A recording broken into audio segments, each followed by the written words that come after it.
Here we go with 50 British slang words. And our first one, alright. We use this as a common greeting, like hello. You would say, alright Jack, how's it going? And it just means hello. Now in the north of England, they might say, "Ay up, ay up, ay up mate." And that is the same idea, the same principle, a common greeting. "Ay up Jack, how's it going?" Right? So, alright and ay up. Alright you probably find across the country, whereas ay up you'd find mainly in the north of England. Number 3, bairn. Bairn is a Scottish English word that means baby. Baby. So you might say, "Ah, you wee bairn's so cute. Ah, you wee bairn's so cute." Now that is probably one of the worst Scottish accents you'll hear today, but I tried my best. Our next word, brolly. Now this is a shortened version of umbrella, something that we use a lot in the UK. It rains pretty much every day. Damn, I forgot my brolly and it's raining outside. Our 5th word, chunder. Chunder is a great word and it means to be sick or to vomit, if you prefer. So for example, last night we did so many shots and I chundered everywhere. Oof. Number 6, CORRIE. This isn't so much a slang word as an affectionate name for a very popular TV soap called Coronation Street. So Coronation Street shortens to CORRIE. Now this soap is set in the north of England. It's very popular. It's on ITV. I used to watch it a lot as kids, although to be honest there is a bit of a north-south divide. If you're from the north of England, you're going to watch CORRIE, but if you're from the south of England, you're more likely to watch EastEnders, which is set in London. Let me try and do this in a northern accent. My mum loves watching CORRIE. My mum loves watching CORRIE. There you go, bit of northern for you there. I hope you're remembering these, guys. We've learnt 6 words already. What do we have? We had alright, we had ay up. Remember that one? We had bairn, the Scottish word. What else did we have? We had brolly, we had chunder, we had CORRIE, and now dab hand. If you are a dab hand at something, you are very skilled at that thing. So my dad is a dab hand at DIY. My dad is a dab hand at DIY. That means he is very skilled at DIY. Guys, I'm so excited to announce that I have released the A to Z of really British English. It's a digital book just for you. 93 pages of amazing British English words. I've been collecting words, phrases, idioms, anything I could find for years now. I'm putting it all in this book. Now, if you love British English and you want to communicate with the people in the UK, this is the book for you. You'll finally understand what the hell Brits are talking about when they say, "I'm chuffed to bits," or "Bob's your uncle." This is the book that would demystify all of those words and phrases for you. Now, that is available to you in the link below this video, alright? Go check it out, there's a sample, you can have a look at it. Now what I did was I took the A to Z section of A Really British Guide to English, my first book, and I've added 100 new words, okay? Words like Kaylee, like boy's a dear, words like treacle, they're all in there now. As I said, it's 93 pages packed with great British English words. Now there's a whole section on Cockney rhyming slang and modern London slang. Plus, I've added a few practice exercises at the end so you can test your knowledge. Now it's only available as a digital download, guys. So what are you waiting for, guys? Click on the link below and get your copy. Another British slang word with D is do, and this means a party. So you could say party, but sometimes we prefer to say do. Now this collocates with things like hen do or stag do, which are the parties that people have before they get married. So let me put that into an example sentence. Are you coming to Chinami's hen do? Are you coming to Chinami's hen do? So that means that you're coming to her hen party, right? But it collocates with other words, right? So I've got a work do tonight, like I've got a work party tonight, or an office do, something like that. Now obviously this is a noun that's different from the verb do. Here's a great British phrase, an ear bashing. Now this is also a noun, and this means angry criticism. Now this is something I remember as a kid getting a lot in school, an ear bashing, right? So maybe you're all messing around in class and your teacher gives you an ear bashing for behaving badly. The teacher gave us an ear bashing for messing around in class. The teacher gave us an ear bashing for messing around in class. Okay, let's balance that one out with easy peasy. Easy peasy just tells you that something is very easy to do. somewhat childlike, and you know, it's quite a playful term. I wouldn't use it very often, but a good one to know. The full phrase, of course, is easy peasy lemon squeezy. I would never ever say that unless I was talking to a young child. But you might say, oh, my driving theory test was easy peasy, like it was really, really easy. We're on to F, and a great verb, fluff. If you fluff something, you make a mistake. So for example, if you are learning lines for a play, you say, oh, I keep fluffing my lines, like I keep making mistakes. Maybe I'm forgetting the words, or I'm saying the wrong words. Maybe you fluff a kick, so you're trying to kick a ball into the goal and you miss it. Oh, I fluffed my kick, like I missed, I made a mistake. A really fun little verb there. Oh, this is a classic British phrase, full of beans. If you are full of beans, you are full of energy and enthusiasm. For example, oh, I woke up today feeling full of beans, like I woke up with lots of energy and enthusiasm for the day. Doesn't always happen, but today, yeah, I'm full of beans. Okay, on to G, really fun little one, gaff. This is not one that I've seen in textbooks or course books.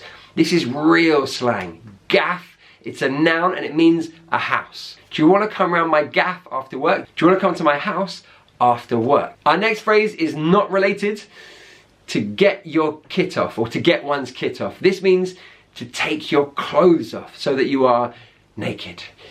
Yes, what a brilliant phrase. So example sentence, come on lads, get your kit off. Like, come on lads, take your clothes off. Okay, are you remembering these phrases? What did Ben mean? Do you remember? What was CORRIE? An ear bashing? If you need to, guys, rewind and watch this again so that you remember. This is a video that's there for you to watch over and over again. There are 50 words, right? That's a lot of words. Maybe you want to watch this in bite-sized chunks, okay? So watch maybe 10 words at a time. It's up to you. Do whatever you need to do to remember these words. H, hacked off, which means annoyed or pissed off, that kind of thing, right? Oh, I'm so hacked off that I did get an invite to Marlon and Emily's wedding. I'm so hacked off I didn't get an invite to Marlon and Emily's wedding. Like, I'm really annoyed. I just realized I love all these phrases, and this one is particularly good. To have a go at someone. If you have a go at someone, you criticize, and sometimes it's unfair criticism. Dad had a go at me for forgetting Mum's birthday. Dad had a go at me for forgetting Mum's birthday. Of course, in that situation, it's probably fair criticism, but it's not always. Okay, here we go. This is probably one of the most famous British English phrases there is. INNIT. That's right, guys, INNIT. Now, I love this word. It makes so much sense to me. It's grammatically so clever. So it's a contraction of isn't it. So instead of saying London is the capital of England, isn't it? We would say London is the capital of England, INNIT. INNIT. And that just makes our life easier. We get rid of the contraction, isn't it? Have to think about it, and we just say INNIT. Now, these days, INNIT has replaced all of those question tags. So instead of saying, you're from Barcelona, aren't you? Well, instead of saying, aren't you, throw that away. You're from Barcelona, INNIT. You're from Barcelona, innit? Right? And it's the same meaning as aren't you. Now, of course, this is very informal, right? So I don't suggest that you do this in your IELTS exam or at work, but in the right context, use INNIT. Why not? Okay, we are marching on with another phrase, in the buff. In the buff. Love this phrase. And it means naked. It means naked. It's a kind of a fun, euphemistic way to say naked. So next week, I'm posing for an art class completely in the buff. Completely in the buff. So completely naked. Not true, just an example sentence. But what a great phrase to use. So if next time you want to say naked, but you want to do it in a kind of slightly politer, maybe more humorous way, you could say in the buff. Okay, J, here we go. Jammy. This is an adjective that means lucky in a sometimes undeserving way. So for example, Man United are so jammy. They always score in the last minute. So they get lucky, and I don't think they deserve to be lucky. This is just an example sentence.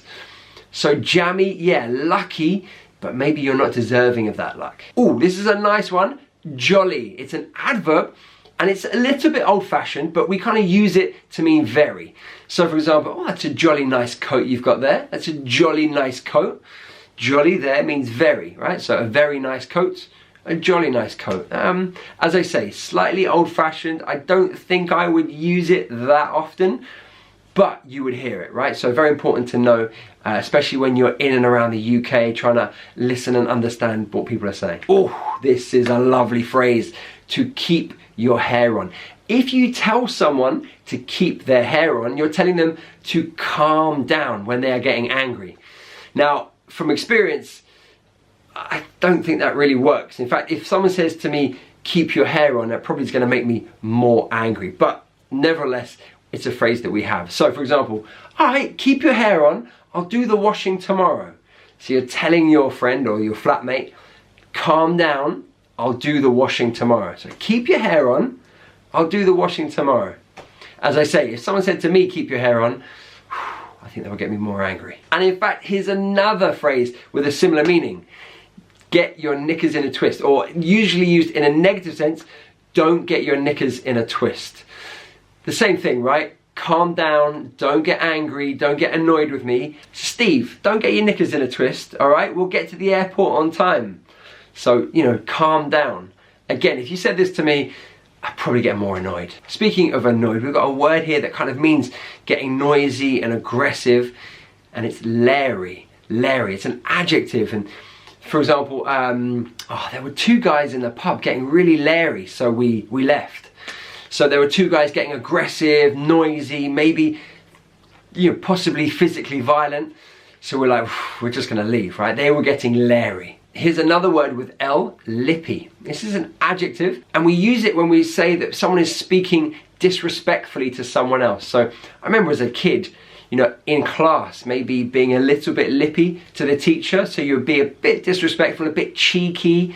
Maybe you're trying to be funny, but you're not showing them the respect that maybe they deserve. So the kids in my class are so lippy to the teacher. Okay, we're on to M. Now this isn't necessarily a slang word, but it's a word that we use in Britain. To describe someone from Manchester, we would say Mancunian. Mancunian, or Manc as well. So for example, I've heard that most Mancunians support Manchester City. I've heard that most Mancunians support Manchester City. Controversial. Got a great adjective for you, minted. Minted. This means rich or very wealthy.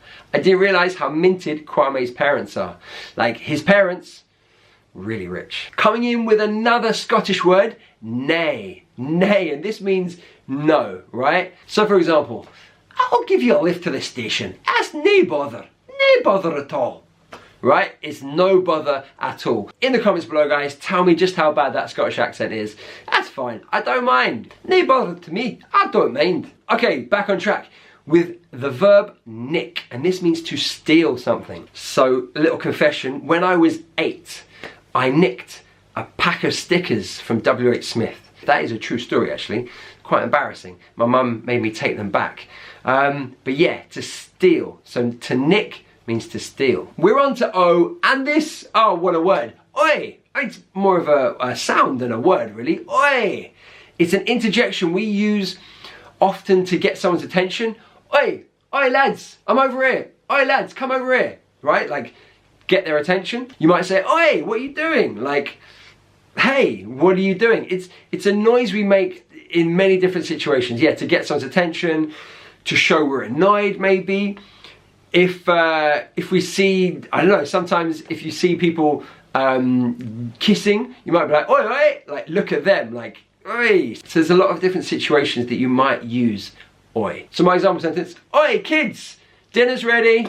Like, hey, kids, dinner's ready. This next one is a classic British slang word, Old Bill. Now the Old Bill is the police. Now there used to be a TV series called The Bill that was all about the police. My example sentence, I've called the Old Bill and they should be here soon. So the Old Bill is the police. Alright guys, let's keep going with P and pear-shaped. If something goes pear-shaped, it goes wrong. It doesn't go as you have planned. So often we're talking about plans or activities. So for example, because of COVID, my plans to go traveling went pear-shaped. Because of COVID, my plans to go traveling went pear-shaped. And I'm sure for many, many other people, because of COVID, our plans went pear-shaped, whether it was wanting to go to university or moving house, whatever the thing was. A lot of people's plans went pear-shaped. Okay, our next word, to piss down. This is a phrasal verb and it means to rain heavily. So I might look out the window and go, oh, it's pissing it down outside. Ooh, it's pissing it down. Or maybe you might add the word with rain. So, oh, it's pissing down with rain outside. Like it's raining very heavily. Because of the word piss, it's a little bit rude. I don't know why I'm saying it quietly. You can still hear me, but maybe I don't want to say it too loud because it's a bit rude, right? You could just say it's raining heavily. Also, you could say it's raining cats and dogs, but to be honest, how often do I say that? Hardly ever. Compared to it's pissing it down, I would say that much more often. So yeah, a really natural, everyday phrase that we would use. Okay, our next one, queue jumping. This is a noun, and this is when you have a line of people, a queue, as we would say, maybe to pay for something in a shop. And queue jumping means that you skip a few people in that queue. So you go in front of people without their permission. Oof, this is almost the worst crime you can do in Britain. It's right up there with bumping into someone and not saying sorry. We love to do that. Queue jumping, please don't do it. But it's a useful phrase to know. And I couldn't do queue without quid. Quid is a slang word for £1 English pound. Now it's uncountable, so we wouldn't have 5 quids. No. Take that S away. It's just 5 quid. So hey, can I borrow 5 quid? Means can I borrow £5? Okay, we're on to R, and our next word, reckon. This means to think. So my girlfriend reckons I should get a haircut. What do you think? My girlfriend reckons I should get a haircut. What do you think? So reckon, like my girlfriend thinks that I should get a haircut. Hey, whoa, I think it's all right.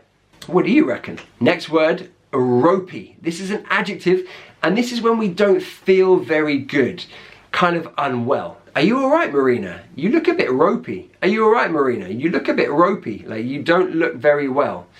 Oof. Or you might say, oh, I'm feeling a bit ropey today. Don't know what it is, like I'm not feeling very well. It can also be used to mean like not good quality, right? So, ooh, that bridge there looks a bit ropey. Like that bridge doesn't look very good quality. Yeah. Tell you what guys, doing 50 British slang words in one video, I'm shattered. I'm shattered. That's our next word, to mean very tired, right? So if you are shattered, you're very tired. We also say knackered, right? That's another British slang word. So let's put that into an example sentence. Oh, the kids are shattered. Let's put them to bed. The kids are shattered. Let's put them to bed. They're very tired. Let's put them to bed. Oh, this is a fun one. Skew whiff. If something is skew whiff, it's not straight. So think about a painting on the wall, like the Mona Lisa. Now the Mona Lisa, they've hung it so she's in line with the walls and with everything, right? But if she was like this, she would be skew whiff. So you have to put her straight, right? I've got 2 great ones for T, to take the piss out of someone. This means to tease or mock someone. So an example, my mates used to take the piss out of me for my terrible haircuts. My mates used to take the piss out of me for my terrible haircuts. That's a true story. I've had some terrible hair. It was fair enough. I think they should take the piss out of me for it. I think thankfully my hair is a little bit more sensible these days, right? My other word with T is a noun, and it's a tight ass. A tight ass. And this is someone that doesn't want to spend money. They are a bit mean with their money. The opposite would be generous, right? If someone is generous, they don't mind sharing their things, their money, their time, whatever it is. A tight ass, the complete opposite. My old boss was such a tight ass. He never gave us a bonus. I've got 3 for you with a letter U. First one, undies. This is a noun and it's a kind of short, fun form of underwear. So, I haven't got any clean undies. Like I haven't got any clean underwear. Our next word, uni. Uni is a noun and it's short for, That's right, you guessed it, university. So I'm just going out to see my uni friends. Like I'm going out to see my university friends. But uni, much easier to say, right? My uni friends. And a real classic British slang phrase, to be up for something. If you are up for something, you are keen to do something or you want to do something. We often use it to make suggestions for activities. So are you up for going to the cinema tonight? Are you up for going to the cinema tonight? And you would say, yeah. I'm up for that. I'm up for that. Like, yeah, I'm keen. I want to do it. V is for veg. Veg is a short form of vegetable, right?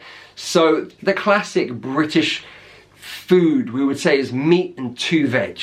So meat and 2 vegetables. These days I think our diet's a little bit more evolved than that, but yeah, that's the classic, oh yeah, I'm a meat and 2 veg man. Here's another Scottish word, wee, and this means little or small. Now get ready for my Scottish accent again. So for example, can I have a wee bit more wine please? Can I have a wee bit more wine? Like, can I have a little bit more wine? That's right. I use this word a lot. I mean, my brother-in-law is from Scotland, so I've kind of absorbed it from him. But yeah, a nice little word to use. Our next word is well, and this is an adverb, and we use it in the same way as like very. So for example, the new Mission Impossible film is well good, like it's very good. So it's a nice alternative to very. As I say, it's a slang word, very informal, but very nice to use. Okay, just a few more to go. This is so British. A whip round. What the hell is a whip round? Okay, let me explain. It's a noun, and it's when a group of people get together and they all put in money so that they can buy something for someone. So usually like a present for someone. Maybe in your office, someone is leaving, so their colleagues have a whip round, right? So everyone gives £10, whatever it is. And then with that money, that collected money, you then buy the gift for the person leaving. So to have a whip round. So for example, let's have a whip round and buy Joyce a leaving gift. Let's have a whip round and buy Joyce a leaving gift. Oh my goodness, we're saving the best for last. I love this phrase so much. Yay big. Yay big. It's a phrase we use to show someone how big something is, usually with our hands, right? So for example, yeah, my old TV used to be about yay big, and then you show them with your hands, yeah, about yay big. Or you might say like, my little nephew is yay tall, like he's this tall. So we use this phrase to show the size of something.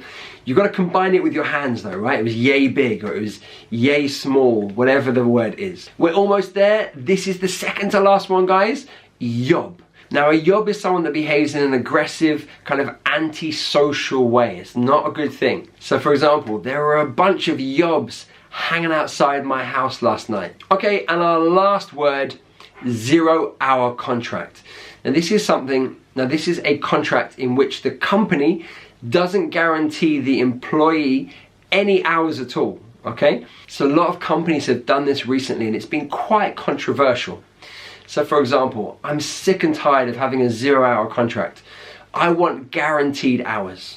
Remember guys, the A to Z of really British English is available for you to download.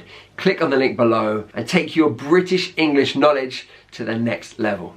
If you would like to learn more about British English accents, you can click on this video. And if you want to learn more about British English slang, you can click here. And I'll see you in the next video.